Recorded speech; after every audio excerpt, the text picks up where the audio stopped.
complete digital rough draft of a book in Google Slides.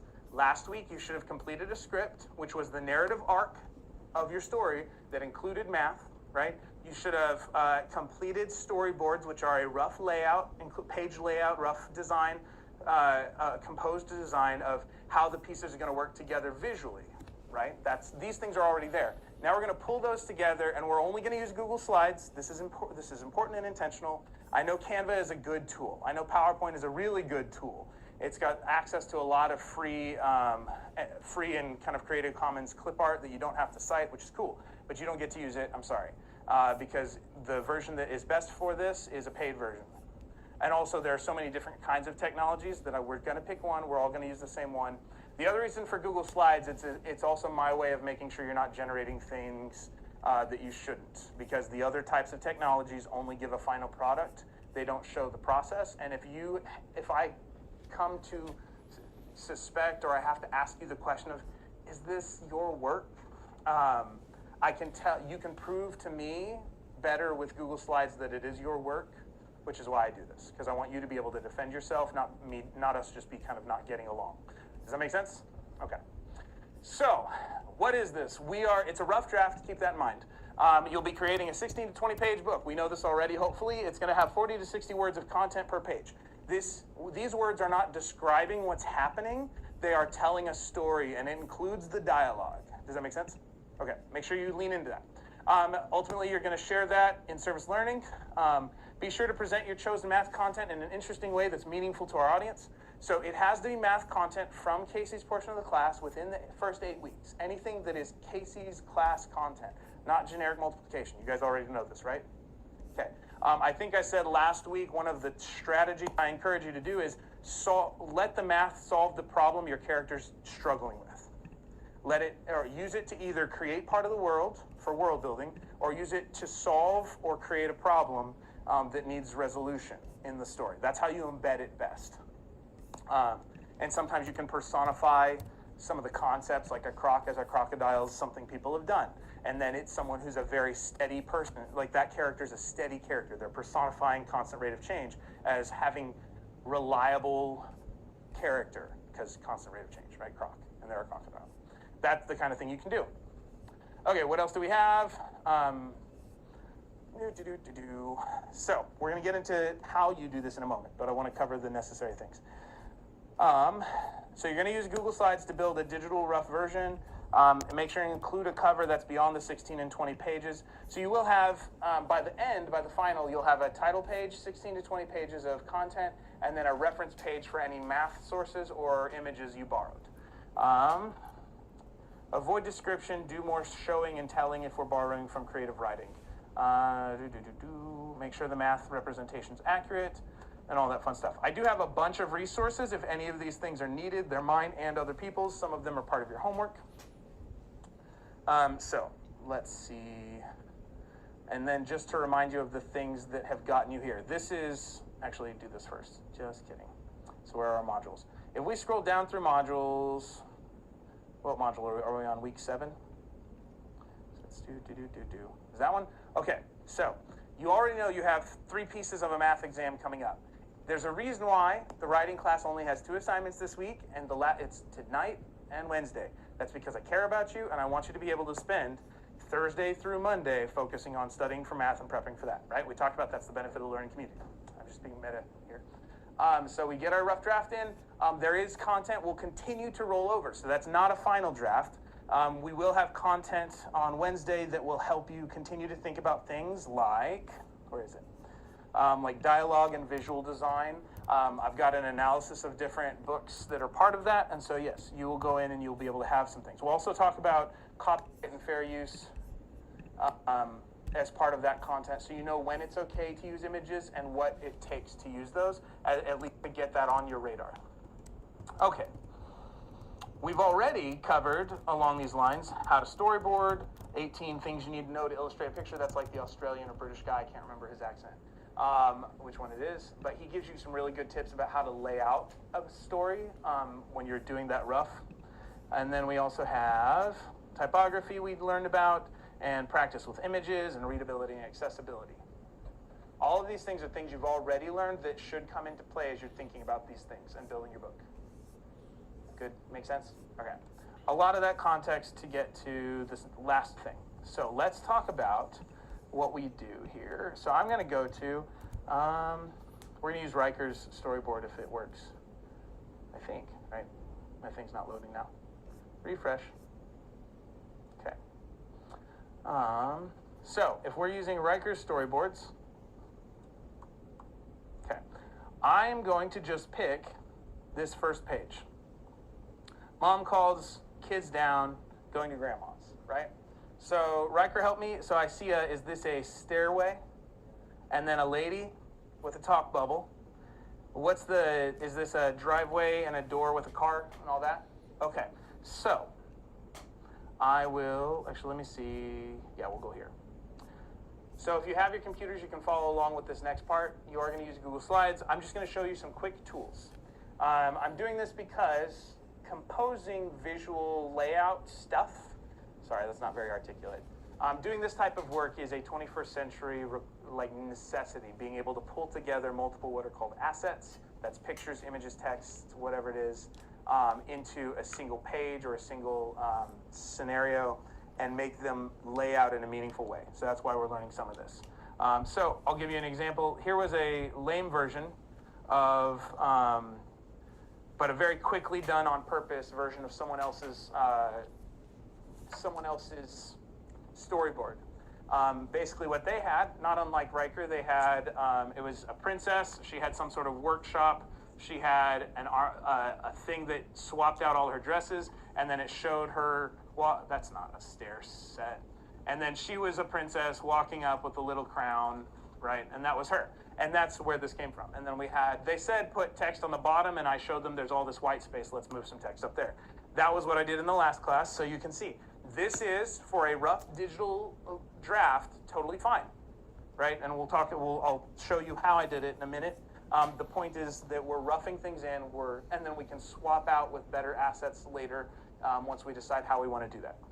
So let's use, can I make this bigger? All right, so we're going to get rid of one of these. Okay, we still have a text box. So let's go back to our reference image here. Where are we? Where did it go? There it is.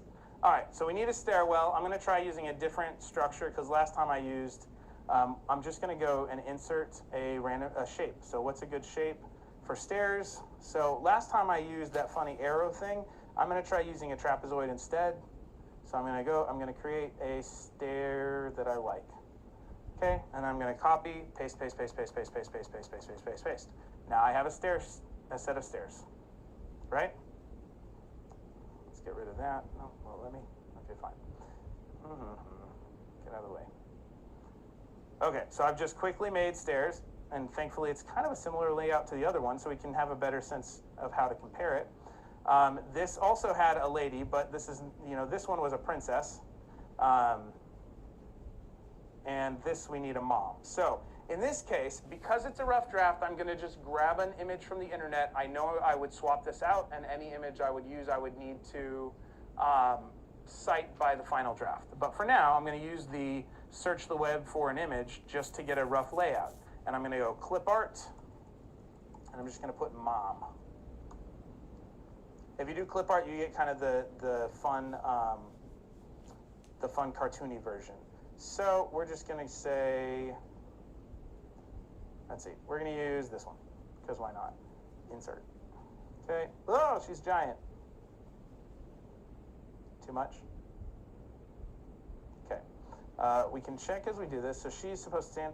Now what's cool that I wasn't sure if I could tell initially is she's got a transparent background. You can use different technologies if you're getting assets from the internet to cut the background away.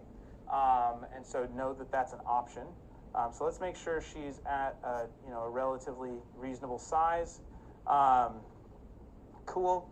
And she's supposed to be, so this will be a fun one. Let's try this. For the image that we're trying to do, she's looking forward, but she's supposed to be yelling up the stairs, isn't she? Okay. So how do we make this flat image have a little more motion? The first thing I'm going to do is I'm going to chop her up into pieces like a magician. Nobody has, you guys are just like binge watching Criminal Minds. I just said I was going to chop up some person's cartoon mom into pieces, and you guys just didn't respond. Are you sleepy? Like, come on. Come on. This is, oh. I don't know if I would admit that in public. I'm proud of your confidence, but, okay. Now I've lost all train of thought. All right, first, so what I'm going to try and do is I'm going to try and get a better head. I have to, so her body goes away, and we're going to chop off her head. I know, and I'm recording, so that's cool. All right, so her face is head on here. I don't know, I'm going to try and do this in a weird way. Different programs will make it easier. I'm going to try tilting her head. What else could I do here? Well, first, let's see. What are my image options? So I'm going to right-click. So I can rotate. I can change the order. That's not going to help. I could try and animate, but I feel like that's not the winner either. Is it possible to squish her brain here? Yeah, I could do that. So that might give it a little bit of a look by tilting the head. But I feel like there's still not this kind of orientation toward up the stairs. I also realized I didn't get the crop quite right, so we're going to pull this down. All right, this is just, I'm not sure if that made it worse or better, but we're getting there. Again, this is roughing in. Yeah, I still like that better. We're going to keep that. All right, now another problem I'm having is that I feel like to show that she's oriented toward up the stairs, I'm going to try, I feel like her arm is too parallel. So I'm going to crop halfway over. Nope, that was not the winner. Oh, I see what I did there. Okay, hold on. Crop, and I grabbed the wrong piece. So I'm gonna crop halfway, and then, yeah, we'll see if that's the winner. It's not always.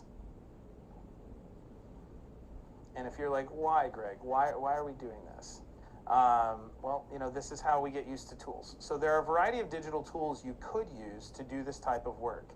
If you have, if you're familiar with one art tool, then you can use other ones a lot of times. So I'm going to try and basically create a duplicate of this, and that becomes a bit more of a challenge. But because she's got kind of, yeah, okay, I know what I need to do actually. We're going to undo that. I could, okay, I need a little more body here, so I'm going to grab a rectangle. I've been working out. That's not fair. No, nothing. It probably did. You're right. All right. I want the pen. I'm going to use, do you guys know about the picking a custom color from the screen? So you can use this ink drop thing, and I'm going to say I want this to be that color. So you pick my custom color. Why didn't that work? Oh, because I need to do it here. There. Now it's picked. All right. And then I can order this to come to the front. So bring to the top. Bring to the front. So now I've got a little more body because I made that rectangle back there. And again, I'm trying to do this quickly, so it doesn't have to be perfect, but it also looks like I kind of need to crop a little bit more. Who here already knows all this stuff? Like, do you feel like you're good with that already? Like this is excessive? If not, I'm just trying to show you some things. Now, so we've got a little more body, but we might be able to orient her toward the stairs if I were going fast, if I were doing this a little differently. So I'm making another copy to get the skirt back. Nope, I did it wrong. Okay, and then we're just going to flip the skirt horizontally so it goes the other side, and we can add a leg back in here, right? And lifting that, and letting that be a raised leg, or even kind of rotating it a little bit so it kicks out, it could be another way to kind of get that motion. I'm not saying this is amazing. I'm literally throwing it together in 10 minutes or less, right? And I'm taking a longer time than I normally would to do this because I got hyper-focused. We're going to move on. Okay, so what else did we have in there? We needed a door. All right, so I can do that version easy. So we're going to insert just a shape that looks like a door. So we're going to go get a rectangle. We need a door. That looks about right. Where did my shape go? Okay, and we're going to need to put in, so we're going to use that as the regular door placeholder, and then we can also grab an image from the internet. We're going to say, give me a driveway, clip art driveway. Or I could say, give me a car, but let's see what we get. That's not a winner. That's giving me more houses. So car, I'm intentionally verbal processing through this so you get the sense of what it might feel like and how I'm thinking about it. Sure, let's do, anybody have any preferences here? Let's do that. Since we had that in the Lego thing, so let's just pull that in. All right, we want to, I'm actually going to make a copy of this rectangle so it looks like we've got a door and a door frame. And to make the door frame look cooler, I'm going to thicken the outer border. Not that thick, that's too thick. Sure, why not? That's the door frame. And then what we're going to do is we're going to put this Porsche, we have to move it to the front, order, bring to front. I'm going to rotate it so it looks like it's in the driveway. Actually, I'm going to, yeah, that's fine. We're going to shrink it down. Now here's the hard part, because we actually need multiple copies to be able to crop it, right? And some programs will let you crop at an angle, so I'm just going to say, actually, let's undo this. Okay. This is not the way I do it, but I wouldn't do it permanently this way, but as a placeholder, like we're doing here for a rough, I'm going to do it this way. So we're going to crop that as if it's outside. So we're going to crop it to the doorway. Okay, we're almost there. Is this making sense to anybody? Is it working for you? Remember, I can't see you, so you have to say yes or no. Okay. What are we at time-wise? I keep hitting the wrong button. 5 minutes left. All right. That's, yeah. Oh, because I'm not. I figured it. Okay. So, for those of you who already have these skills, cool. For those of you who don't have them, this is an opportunity to kind of get used to them. Now, if my car doesn't fit exactly, now at least I still have something. Let's see what this looks like on this full screen, right? Sort of looks like a car outside, right? Sort of looks like a stairway. We could add more. Do you guys know how to change the background color on a slide? Do I need to show you that, or are you good? You can always go to background, color. Let's make it all green. Done. Looks so much better that way, not being a white background, right? Okay, cool. So that's meant to show you some basics. Now, Riker had some text. This is a description, but where were you going to put the text? When we're looking at it like this, where would you put it if I zoom, where we can see it all? Hold on. Ooh. So if that's the full page, where would you have your text here? Okay. Are there any other places we could put the text? We could put it here. Where else would you all put the text or suggest to Riker to do it?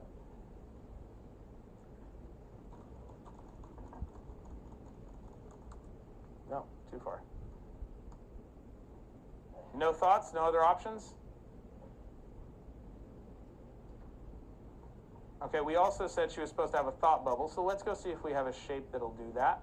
Do we have callouts? Hey, look, there's a thought bubble. Okay, now it's faced the wrong way, though. I don't like that. I'm going to flip it. So now it goes the other direction. And now I've filled up that, right? I can always make, do you guys know how to do transparencies? Or make a box a little more transparent? So if you right-click and go to Format Options, you can kind of find the version that works. I think it's opacity, but that's the reflection, so maybe not. So you have all these visual options you can choose. If we're doing this, the one other thing I'll say is a year or two ago, I watched a special workshop. I still have 2 minutes, don't pack up yet. And hopefully you put notes down on what I was doing. But workshop for someone who writes kids' books as a profession and illustrates them. When he illustrated his own, he kept getting this piece of feedback. And I'll explain it this way. If this were what I submitted, roughly sized, if this were size-wise, layout-wise, what I roughly submitted to the publisher, with a little more detail and it actually looking pretty, they would want more zoomed in, right? Sometimes we're used to looking at things with a lot of extra space. But what they're looking for is something closer to, you get a little more engagement if you're actually somewhere closer to that. Does that make sense? It's okay to have the door half off. It's okay to have the stairway half off the page. It infers that there's more to what's happening than what I can see. Does that make sense? Okay. So, those are some basics. The important thing with digital rough drafting is that you're you're playing with layout. I care about that. That's the big thing. I'm composing, I'm drawing together multiple assets to make one whole. This is also why you don't get to use AI to generate a full page layout.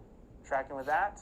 Okay, for now I want you using shapes and clip art and text boxes to do a rough layout of whatever your storyboard had and get your script into the digital space in Google Slides.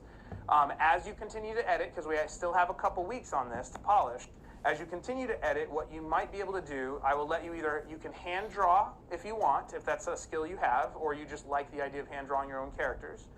Hand draw on clean paper and take pictures of those and insert them as assets. You can color them and all that. So you can do it for individual pieces. So instead of doing all the weird chopping up and murderous intent Dexter style that I did with this lady, you can hand draw your own and then just crop into her and make sure that she's the character you want and represent it however you want. So you can take a picture, upload it that way, and play with it as its own separate asset.